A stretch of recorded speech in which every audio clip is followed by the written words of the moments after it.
Salut et bienvenue sur la chaîne YouTube du web magazine levélourbain.com. Aujourd'hui, je te parle d'un vélo urbain électrique avec un moteur de 250 watts. C'est le Hitway BK16. Alors c'est un vélo homologué avec un réglage d'usine à 25 km/h. Et concernant son prix, écoute, ça dépend des promotions. Là, c'est tout blanc autour de moi. Il doit faire 1 degré, on est en plein hiver.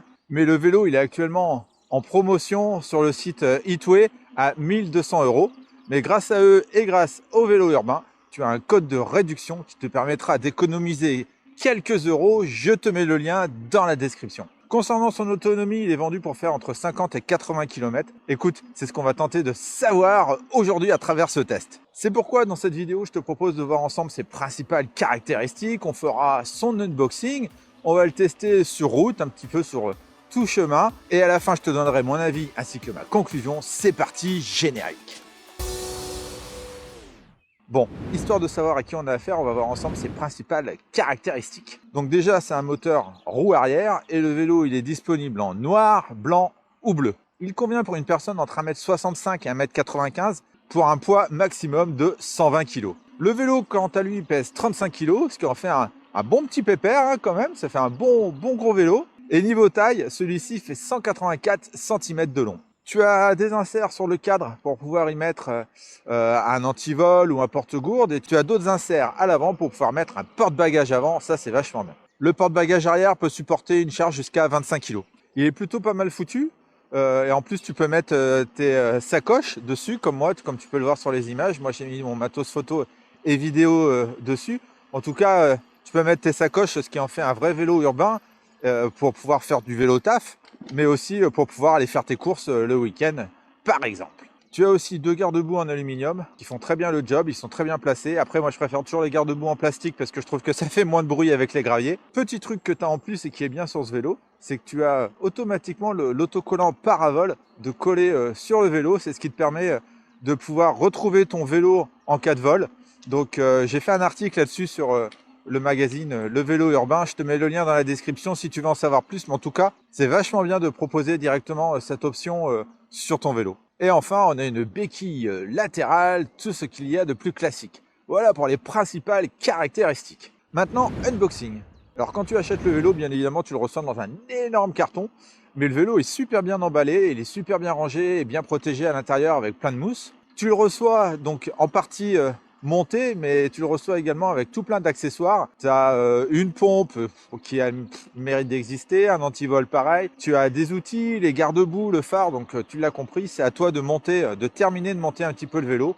Je te rassure, ça dure pas trop longtemps, il m'a fallu 30 minutes à peu près pour terminer de monter le vélo. Alors il y a une notice qui est bien foutue qui t'explique comment terminer de monter le vélo, et puis ils ont une vidéo aussi explicative, très bien faite également, je te mets le lien dans la description. Avant d'aller tester le vélo, il faut bien évidemment charger la batterie lithium-ion de 250 watts, 48 volts et 18 ampères. Pour cela, tu dois la connecter au chargeur qui lui fait 2 ampères et 54,6 volts. C'est un type de chargeur, tout ce qu'il y a de plus standard. Pour cela, rien de plus simple. Soit tu connectes le chargeur directement sur la batterie qui est intégrée au cadre en soulevant le petit capuchon et en pluguant le chargeur, comme je viens de le dire. Ou alors tu enlèves la batterie à l'aide de la clé sur le côté, tu tournes la clé, tu enlèves la batterie, et à ce moment-là, tu peux recharger ta batterie chez toi, après, ou à ton bureau, après ton vélo taf, comme tu veux. Dis-toi quand même qu'il faudra entre 7 et 8 heures pour recharger complètement la batterie, donc c'est assez long. Donc n'hésite pas à le faire tout de suite après ta balade, ta sortie, ta session, pour éviter de repartir avec un vélo avec la batterie à plat. Et tiens, toi, derrière ton écran, pendant que j'ai toute ton attention, si jamais tu veux me soutenir et m'encourager à faire toujours plus de vidéos, je t'invite à liker, c'est le petit bouton ci-dessous. Ça va favoriser l'algorithme YouTube à mettre plus facilement cette vidéo et cette chaîne en avant. Si tu n'es pas abonné, n'hésite pas à t'abonner. Ça coûte pas grand-chose, moi ça me file un petit coup de pouce. Et en plus, c'est gratuit. Alors par avance, je te remercie. Comme d'habitude, je vais te parler du confort du vélo. Donc à l'avant, on a une fourche, tout ce qu'il y a de plus classique, c'est une fourche sans marque. En plus, elle n'a pas de réglage, tu ne peux pas régler la dureté, etc. Et elle fait 65 mm de débattement. Sur le cadre, tu n'as pas de suspension, mais par contre, tu as une selle avec amortisseur et ça c'est plutôt pas mal. Je rebondis bien, franchement ça fait le job. En plus t'as des petits coussinets aussi sous la selle, donc ça c'est pas mal, franchement c'est pas mal. Ensuite on a des grandes roues avec des pneus de 26 par 3. Alors c'est pas des pneus de fat bike, mais franchement ils sont bien gros, bien épais. Je pense que pour faire du tout chemin ça doit pas être trop mal. On va voir ça tout à l'heure. Mais c'est pareil, je ne connais pas, ils n'ont pas de marque spécifique. En tout cas, ils ont des bandes réfléchissantes pour être vus la nuit sur le côté. Ça, c'est vachement bien. Ensuite, on a une selle bien large, en plastique. Hein. Ça aussi, c'est vraiment du basique de chez basique. Mais elle est pas mal souple. Et là, j'ai fait 15 bornes avec et j'ai pas encore mal aux fesses. Et petite option qu'elle a qui est sympa, tu as une fente au milieu qui te permet d'aérer ton popotin l'été. Ça, c'est pas mal du tout. Du coup, niveau confort, on est pas mal. Et en tout chemin, ça donne quoi? Bah écoute, sur les graviers, ça va. Ça le fait, on va aller se prendre une bonne vieille route. Alors là en plus il fait 1 degré, c'est gelé, c'est la gadoue. Et c'est là où on va voir si je m'en mets partout aussi avec les garde-boue. Allez, c'est parti. Hop, donc écoute, je sens bien l'amortisseur au niveau de la selle. Donc c'est pas mal. La fourche avant, elle fait quand même le job, même si elle n'est pas réglable en dureté et en souplesse. Mais écoute, c'est pas mal du tout. Allez, j'ai changé un peu mes vitesses là parce que je fais n'importe quoi. Allez. Eh ben écoute, il passe partout. Je valide le test du tout-chemin. Eh ben dis donc, ça m'a demandé un petit effort quand même cette histoire. Ensuite, je vais te parler de la position de conduite. Donc comme tu peux le voir, j'ai une position légèrement penchée en avant. Je peux pas régler la hauteur du guidon malheureusement. Je peux juste régler son inclinaison. Alors je peux régler la hauteur de selle.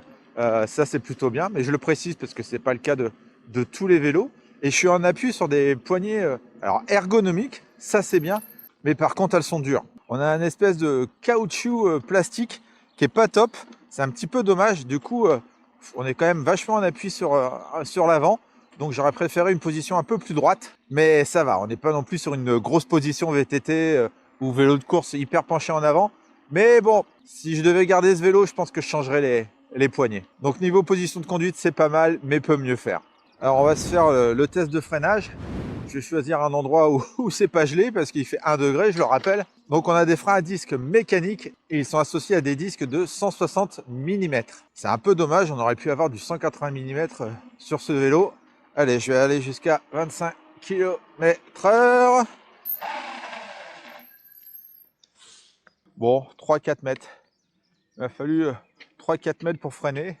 Donc c'est plutôt pas mal, mais par contre les freins mécaniques ils ont tellement de mordants, tu l'as entendu, j'ai laissé de la gomme et du coup tu pars directement en dérapage. Donc je pense qu'il faut bien trouver le bon dosage au niveau des leviers de frein pour dire de pas faire trop de dérapage et vraiment adhérer le plus possible à la route. Mais ouais, c'est des bons gros pneus avec des crampons. Donc voilà, ça adhère pas des masses sur terrain plat, mais en tout cas le vélo il freine, ça c'est validé. Alors ce moteur ça donne quoi? Donc déjà on a un moteur roue arrière de 250 watts avec un capteur de couple qui peut aller jusqu'à 58 Nm. Donc pour rappel, le capteur de couple c'est la grosse boîte qu'on a au niveau du boîtier de pédalier et c'est ce qui fait que plus tu appuies sur les pédales, plus le moteur fournit de l'énergie au vélo. Donc c'est quand même pas mal. Donc on pourrait croire que c'est un moteur central avec cette grosse boîte au milieu du vélo, mais non, c'est le capteur de couple. Donc c'est ce qui fait que normalement on a un vélo réactif, c'est ce qu'on va voir juste après. Le moteur est associé à un dérailleur 7 vitesses Shimano Altus à l'arrière, qui n'a malheureusement pas sa petite protection de dérailleur. En tout cas, le vélo te propulse jusqu'à 25 km/h. Donc normalement tu peux le débrider, mais avec les législations françaises, la version française du vélo n'est malheureusement pas débridable. C'est pour ça que je ne vais pas m'éterniser sur ce sujet. Alors, on va rouler sans assistance, on va voir ce que ça donne. Alors, je suis en légère descente, mais bon, j'arrive quand même à rouler à 15 km/h. Donc après, j'ai laissé que 3 niveaux d'assistance parce que c'est comme ça qu'il est fourni d'origine. Dès que je passe en assistance 1, bah bien évidemment, ça va beaucoup mieux. Allez, à 17. Ouais, 17. Assistance 2. Ça accélère d'un petit coup. Donc là, j'arrive à mes 20 km/h. Et dès que je suis à 3, yes, ça accélère encore un petit coup. Et là, j'arrive sans problème à mes 25 km/h. Hop là.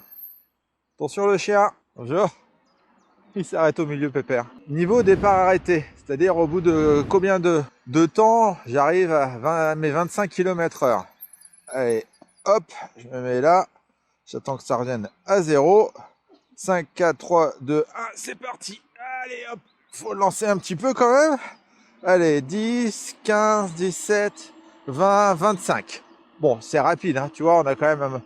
En plus, c'est le capteur de pédalage, donc on arrive vite à nos 25 km/h, donc ça, c'est un bon point. Et au niveau réactivité, au bout de combien de tours de pédalier le moteur s'enclenche et se met en route.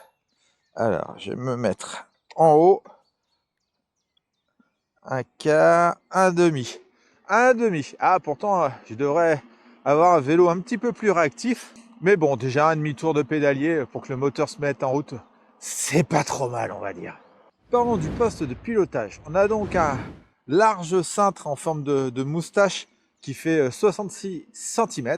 Tu as bien évidemment les poignées ergonomiques qu'on a vu tout à l'heure et qui sont toujours aussi dures. On a nos leviers de frein mécaniques, pareil, sans marque, tout ce qu'il y a de plus classique et basique. On a la petite sonnette à gauche, qui est une vraie sonnette. Ça fait plaisir. Toujours à gauche, on a notre contrôleur qui sert à allumer ou éteindre le vélo, à changer tes 3 ou 5 niveaux d'assistance avec les flèches haut et bas. En restant appuyé sur le bouton du bas, tu peux activer le mode Walk Assist, qui fait rouler le vélo quand tu marches à côté. Et avec le bouton du haut, tu peux allumer ou éteindre le phare avant et le feu arrière. Le phare avant est un phare tout ce qu'il y a de plus classique, mais il est bien gros, c'est un phare LED et il éclaire bien. Et à l'arrière, tu as un feu intégré au porte-bagages, mais malheureusement qui ne fait pas feu stop. Ça, c'est dommage. Au milieu, on a notre display, alors sur lequel tu peux voir ta charge de batterie, la puissance moteur que tu utilises, ta vitesse, tes niveaux d'assistance et ton kilométrage, ta vitesse. Tu peux changer pas mal d'affichage de petits paramètres en appuyant sur le bouton du milieu de ton contrôleur. Et à droite, on a notre shifter Shimano SIS 7 vitesses. Sous ce display, on a un port USB. Et oui, grâce à lui, tu peux recharger ton smartphone, ce qui est pas mal, ou ton GPS si tu veux. En tout cas, j'adore cette petite option. Voilà pour le poste de pilotage. Niveau autonomie, comme je te l'ai dit dans l'introduction, il est fait pour normalement rouler entre 55 et 80 km. Bien évidemment, ça, c'est dans le meilleur des cas. En tout cas, là, il fait froid, hein, il fait 1 degré. On est en hiver, donc la batterie, elle aime pas le froid. Donc normalement, je suis censé faire moins de kilométrage que d'habitude. En tout cas, je vais aller jusqu'à épuisement complet de la batterie. Et je te mettrai là sur le côté combien j'aurais fait de kilomètres au total avec ce vélo. Mais à mon avis, je suis parti pour faire une belle balade là. Allez, on arrive vers la fin de la vidéo. On va faire un peu le bilan de tout ça. Les plus, écoute, le look du vélo, je trouve ça quand même pas mal et il a un look plutôt sympa. Niveau confort, il est pas mal aussi avec la fourche à l'avant et la selle qui a son petit amortisseur. C'est un vélo qui convient à tout le monde avec son cadre en col de cygne. 1200 € pour ce genre de vélo, c'est quand même un prix raisonnable et abordable. Il possède un capteur de couple, ça aussi c'est quand même un plus sur ce genre de vélo. Et avec ses bons gros pneus, c'est un vélo qui passe partout. Dans les axes d'amélioration, la position, j'aurais aimé avoir une position un peu plus droite et avoir une position un peu moins penchée en avant. Concernant les composants, malheureusement, c'est vraiment du composant d'entrée de gamme, hein. C'est pas des composants de grande qualité. Donc je ne sais pas ce que ça peut donner sur le long terme. J'aurais bien voulu aussi avoir une fourche réglable en dureté à l'avant. Et puis enfin, c'est dommage de ne pas avoir de feu stop sur ce vélo. Et donc, en conclusion, eh bien écoute, avec ce Heatway BK16, on a un bon petit vélo urbain électrique qui te servira pour ton vélo taf, qui te servira également pour tes petites balades à la campagne ou autre. Il fait le job, puisqu'il m'a conduit d'un point A à un point B sans aucun problème. Écoute, c'est un vélo moyen de gamme, j'ai envie de te dire, avec des composants qui sont pas des composants haut de gamme. Donc tu en as pour ton argent avec ce vélo. Donc encore merci à Heatway de me l'avoir envoyé pour réaliser ce test. Si tu as des questions concernant ce vélo, n'hésite pas à me les poser dans les commentaires, j'y répondrai avec grand plaisir. Et quant à moi, je te dis à très vite pour de prochaines vidéos du monde du vélo urbain sur levélourbain.com. Ciao ciao!